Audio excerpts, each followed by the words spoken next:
그는 한국을 떠났다. 그리고 더 거대한 괴물이 되어 돌아왔다.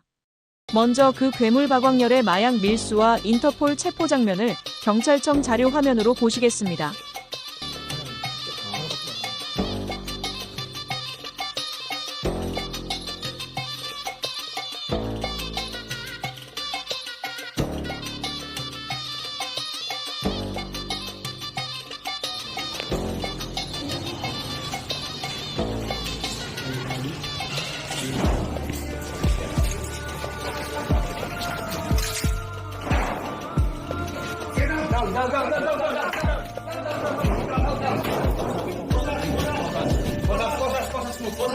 Wala dyan na yun.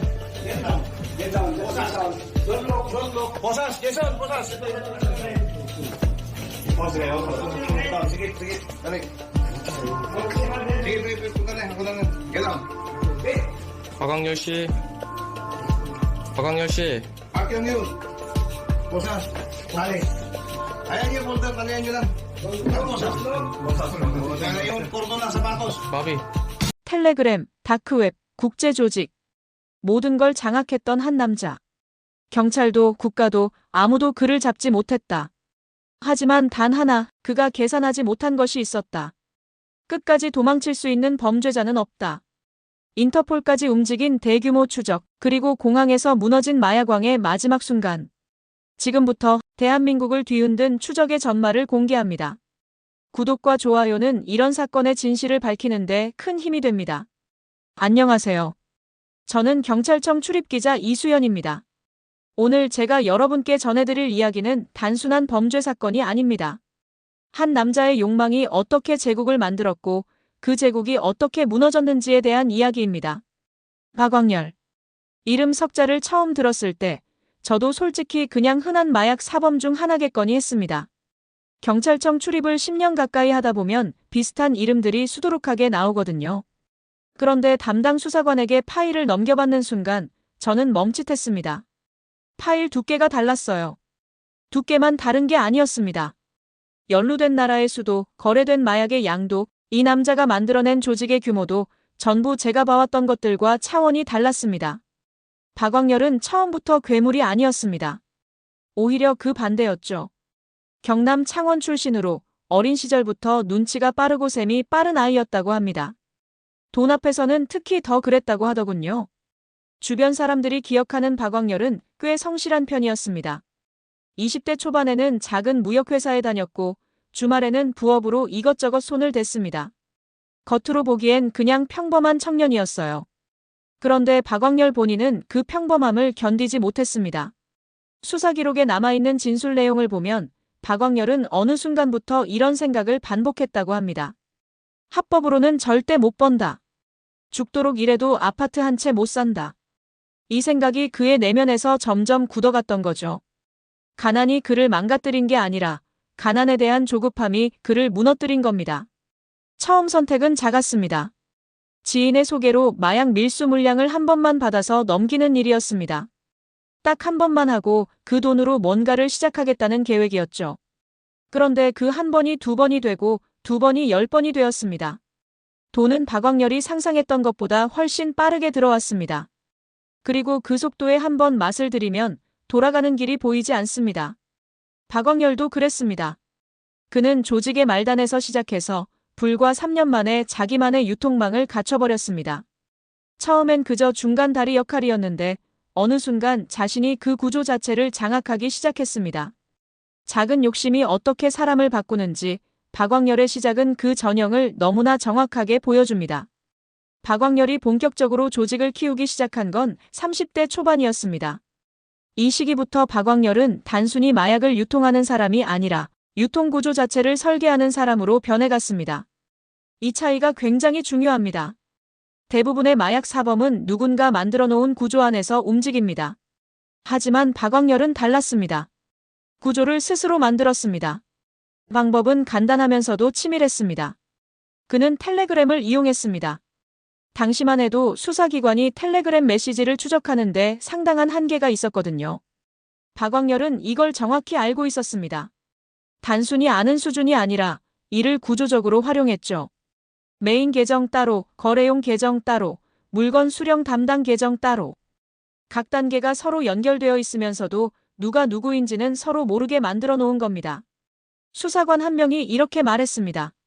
처음에 박광렬의 텔레그램 조직 구조를 분석했을 때 우리끼리 이건 기업이다라고 했습니다. 마약 유통을 하는 게 아니라 마약 유통회사를 운영하는 거라고요. 실제로 박광렬은 각 파트별로 역할을 나눠서 운영했습니다. 물건 공급 담당, 국내 배송 담당, 대금, 수금 담당, 심지어 고객관리 담당까지 있었습니다. 국내 유통망도 체계적이었습니다. 전국 주요 도시마다 지역 책임자를 뒀고 지역 책임자는 다시 그 아래 단계를 관리했습니다. 현금이 아닌 가상자산으로 거래가 이루어지면서 돈의 흐름을 추적하는 것 자체가 매우 어려웠습니다. 박광렬은 가상자산 지갑을 수십 개씩 만들어 분산했고 각 지갑 간의 연결고리를 최대한 지워나갔습니다. 이 시기 박광렬의 자산은 급격히 불어났습니다. 가족에게도 말하지 않은 비밀 자산이 수십억 단위를 넘어섰다는 게 나중에 밝혀졌습니다. 그는 겉으로는 여전히 무역 관련 자영업자처럼 생활했습니다. 집도 평범했고 차도 그리 눈에 띄지 않았죠. 철저하게 낮은 프로필을 유지했습니다. 돈이 있다고 티를 내면 꼬리가 잡힌다는 걸 본능적으로 알고 있었던 거죠. 얼굴 없는 범죄자가 가장 무섭다는 말, 저는 박광렬을 취재하면서 실감했습니다. 이름도 모르고 얼굴도 모르고 어디 사는지도 모른 채 조직 전체가 돌아가는 구조. 박광렬은 자기 자신을 시스템 밖에 두면서 시스템 전체를 통제하는 방식을 완성해가고 있었습니다. 박광렬의 이름이 처음 수사선상에 오른 건 경기도 한 지역에서 마약 투약자를 검거하면서부터였습니다. 별건 수사였습니다. 처음에는 단순 투약 사건이었죠. 그런데 그 투약자의 휴대전화를 분석하는 과정에서 수사팀은 뭔가 이상한 점을 발견했습니다. 유통 경로가 너무 체계적이었던 겁니다. 보통 마약 투약자들의 공급 경로를 따라가다 보면 어느 순간 끊기거나 단순해집니다. 그런데 이 경우는 달랐어요. 한 단계 들어갈 때마다 더 복잡해졌습니다. 수사관들은 이게 단순히 소규모 거래가 아니라는 걸 바로 감지했습니다. 내부 보고를 거쳐 수사 범위를 넓혔고 그렇게 쫓아가다 보니까 결국 조직 상단에 박광렬이 있었던 겁니다. 처음 몇 달은 그야말로 안개속이었습니다. 수사팀 내부에서도 이 조직의 정점이 누군지 감이 잡히지 않았다고 합니다. 텔레그램 계정들은 전부 가명이었고 대금 흐름도 가상자산으로 세탁되어 있었으니까요. 수사팀은 서울청 마약수사대와 합동으로 전담팀을 꾸렸습니다. 이때부터 본격적인 추적이 시작된 거죠. 돌파구는 조직원 한 명의 검거에서 나왔습니다. 조직 내 배송 담당이었는데 직접 물건을 다루다가 꼬리가 잡혔습니다. 이 인물이 처음엔 아무것도 모른다고 버텼습니다. 그런데 수사팀이 이미 확보한 디지털 증거들을 하나씩 제시하자 조금씩 무너지기 시작했습니다. 완전히 진술한 건 아니었지만 수사팀이 방향을 잡는 데는 충분한 정보가 나왔습니다. 조직의 외곽부터 안쪽으로 좁혀 들어가는 방식, 수사에서는 이걸 박피라고 부릅니다. 껍질을 하나씩 벗겨가면서 핵심으로 다가가는 거죠.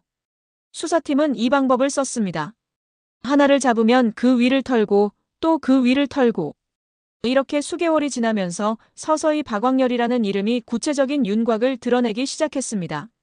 저는 당시 경찰청 브리핑 자료를 받았을 때를 아직도 기억합니다. 담당 수사관이 화이트보드에 조직도를 그리면서 설명하는데 그림이 점점 커지는 거예요. 보고 있자니 등에 소름이 돋았습니다. 이게 과연 한 사람이 만든 조직인가 싶을 정도였으니까요. 그리고 그 조직도의 최상단 네모박스 안에는 물음표가 하나 있었습니다. 그 물음표의 이름이 박광렬이었습니다. 박광렬이 수사망이 좁혀오고 있다는 걸 눈치챈 시점이 언제였는지 수사팀도 나중에야 정확히 파악했습니다. 적어도 조직원이 잡히기 전 이미 그는 움직이기 시작했습니다. 조직 전체에 대한 수사가 본격화되기 몇 주 전에 박광렬은 조용히 한국을 떠났습니다. 출국 자체는 합법이었습니다. 당시에는 박광렬이 수배 대상이 아니었으니까요. 그는 그 허점을 이용했습니다. 그냥 무역 관련 출장이라도 가는 것처럼 짐도 크게 챙기지 않고 공항을 빠져나갔습니다. 그게 2019년 겨울이었습니다. 이후 5년 동안 박광렬은 한국 땅을 밟지 않았습니다. 처음 정착한 곳은 동남아시아 어느 나라였습니다. 이 지역을 택한 데는 이유가 있었습니다. 한국과의 사법 공조가 상대적으로 느리고 현지에 이미 알고 지내는 연결고리가 있었습니다. 그는 위장신분으로 현지 생활을 시작했습니다. 사업가처럼 보이게 만든 서류, 가짜 명함, 현지 인물들과의 관계망까지 갖춰나갔죠. 그런데 여기서 놀라운 일이 벌어집니다. 한국을 떠났다고 박광렬이 조직을 접은 게 아니었습니다. 오히려 반대였어요. 해외에서 현지 마약 조직과 연결되면서 박광렬의 사업은 더 커졌습니다. 국내 유통망은 이미 구축해 놓은 사람들이 돌리게 두고 자신은 해외에서 공급망을 직접 관리하는 역할로 올라선 겁니다. 한국을 떠났지만 범죄는 더 커졌습니다. 이 한 문장이 박광렬의 해외 도피 생활을 가장 정확하게 설명해 줍니다. 현지에서 박광렬을 아는 사람들은 그를 거물 사업가로 알았다고 합니다. 실제로 현지에서 일부 합법적인 사업체도 운영했으니까요. 그 사업체는 불법 자금을 세탁하는 창구였지만 겉으로는 멀쩡한 회사였습니다. 수사팀이 박광렬이 어디 있는지를 어느 정도 특정하게 된 게 도피 2년이 지난 시점이었습니다. 하지만 특정과 검거는 완전히 다른 문제입니다. 위치는 알아도 해당 국가와의 협력 없이는 손을 쓸 수가 없었습니다. 그 과정에서 외교적인 채널이 가동되고 공식 요청 문서가 오가기 시작했습니다. 눈에 보이지 않는 국제 추적이 서서히 박광렬을 향해 조여들고 있었습니다. 국제공조수사라는 말이 뉴스에는 자주 나오지만 실제로 어떻게 이루어지는지 아는 분들은 많지 않습니다. 저도 이번 취재를 하면서 그 과정을 처음 제대로 들여다볼 수 있었습니다. 인터폴은 국제형사경찰기구입니다. 회원국 간의 범죄 수사 정보 공유 및 공조를 맡는 조직이죠. 박광렬 사건에서 인터폴이 공식 개입하기 시작한 건 도피 후 2년이 넘어서부터였습니다. 한국 경찰이 인터폴에 적색 수배 요청을 한 거죠. 적색 수배란 인터폴 회원국 전체에 해당 인물의 체포 및 인도를 요청하는 겁니다. 사실상 전 세계를 상대로 잡아달라고 공식 요청하는 겁니다. 수사는 동시에 여러 방향에서 진행됐습니다. 금융 추적이 그중 하나였습니다. 가상자산이라고 완전히 추적이 불가능한 게 아닙니다. 흐름을 분석하면 패턴이 나옵니다. 수사팀은 국내외 가상자산 거래 데이터를 분석하는 전문 인력을 투입했습니다. 수십 개의 가상자산 지갑을 하나씩 역추적하는 작업이었습니다. 통신 분석도 병행됐습니다. 박광렬이 해외에서 쓰던 연락수단들, 그 메타데이터들을 모았습니다. 내용이 암호화되어 있어도 누가 누구와 언제 얼마나 자주 연락했는지 그 패턴은 분석이 가능합니다. 수사팀은 이 패턴을 통해 박광렬이 여전히 조직과 실시간으로 교신하고 있다는 걸 확인했습니다. 현지 국가와의 공조는 쉽지 않았습니다. 협력을 원한다고 해서 바로 되는 게 아니거든요. 외교 채널을 통한 공문 교환, 담당 기관 간의 실무 협의, 증거, 자료 번역 및 공유 모든 과정이 하나하나 공식적으로 이루어져야 했습니다. 수사관들이 직접 현지에 파견되기도 했습니다. 한국에서 날아간 수사관이 현지 기관과 머리를 맞대고 박광렬의 위치를 좁혀가는 작업이 조용히 진행된 겁니다. 이 과정에서 긴장감이 가장 높았던 순간을 수사팀 관계자에게 물어봤습니다. 그분이 이렇게 말했습니다. 박광렬이 또 이동한다는 첩보가 들어왔을 때입니다. 잡기 직전에 다시 이동하면 처음부터 다시 시작해야 했을 거라고요. 다행히 그런 일은 일어나지 않았습니다. 하지만 그때 그 긴장감은 아직도 생생하다고 했습니다. 추적은 계속됐고 박광렬은 자신이 포위되고 있다는 걸 모른 채 일상을 이어가고 있었습니다. 박광렬의 제국이 흔들리기 시작한 건 외부가 아니라 내부에서였습니다. 범죄 조직이 무너지는 방식은 생각보다 단순합니다. 대부분은 내부에서 깨집니다. 신뢰가 있는 척하지만 결국 이익 앞에서는 다들 자기 몸부터 챙기게 되어 있거든요. 조직 핵심부에 있던 인물 한 명이 현지에서 별도 사안으로 현지 당국에 잡혔습니다. 박광렬과 직접 연결된 사건이 아니었어요. 그런데 이 인물이 수사 과정에서 거래를 제안했습니다. 자신이 알고 있는 정보를 제공하는 대신 처벌을 줄여달라는 거였습니다. 현지 당국은 그 제안을 받아들였고 이 정보는 한국 수사팀과 공유됐습니다. 이 시점부터 그동안 수사팀이 퍼즐처럼 맞춰가던 조각들이 빠르게 자리를 잡기 시작했습니다. 박광렬이 어디서 생활하는지, 어떤 루틴으로 움직이는지, 주로 어떤 인물들과 접촉하는지, 이 정보들이 구체적인 형태로 들어오기 시작한 겁니다. 수사팀은 이 정보를 검증하는 작업을 진행했고 신뢰도가 충분하다는 판단이 나오자 체포 준비에 들어갔습니다. 배신이라는 건 예고 없이 옵니다. 박광렬은 그 인물이 잡혔다는 사실 자체를 몰랐던 것 같습니다. 아니면 알았더라도 그 인물이 입을 열 거라고는 생각하지 않았을 수도 있습니다. 어떻게 보면 박광렬 자신의 자만이기도 했죠. 내가 이렇게까지 구조를 잘 만들어놨는데 설마 내부에서 누가 불겠어. 그런 생각이 있었을 겁니다. 수사팀이 은신처를 특정했을 때 그 건물 주변을 며칠에 걸쳐 먼저 관찰했습니다. 박광렬의 동선이 확인됐습니다. 오전에 나왔다가 저녁에 들어가고 일정한 요일에 특정 장소에 나타나는 패턴이 파악된 거죠. 체포작전 날짜가 결정됐습니다. 범죄는 항상 내부에서 무너진다는 말, 이 사건에서 그 말이 얼마나 정확한지를 저는 다시 한번 확인했습니다. 아무리 정교하게 만든 구조라도 그 구조를 유지하는 건 결국 사람입니다.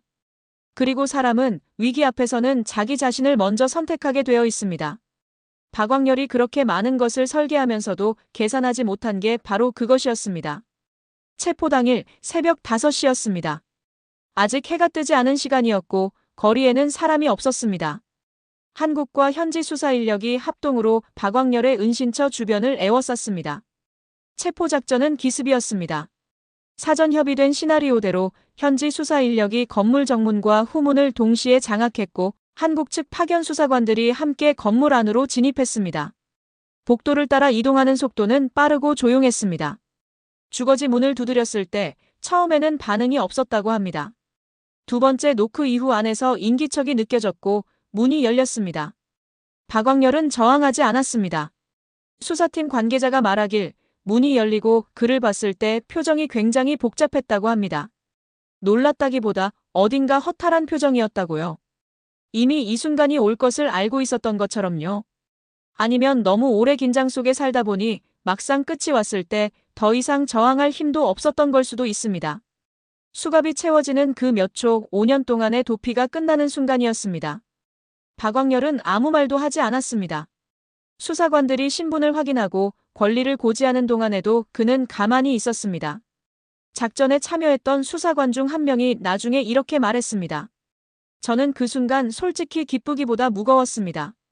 얼마나 많은 사람들이 박광렬이 유통한 마약 때문에 망가졌는지를 수사 내내 봐왔기 때문입니다. 체포가 끝이 아니라 그 피해의 시작이라는 걸 알고 있었거든요. 새벽 공기 속에서 박광렬은 수사관들에게 둘러싸여 건물 밖으로 나왔습니다.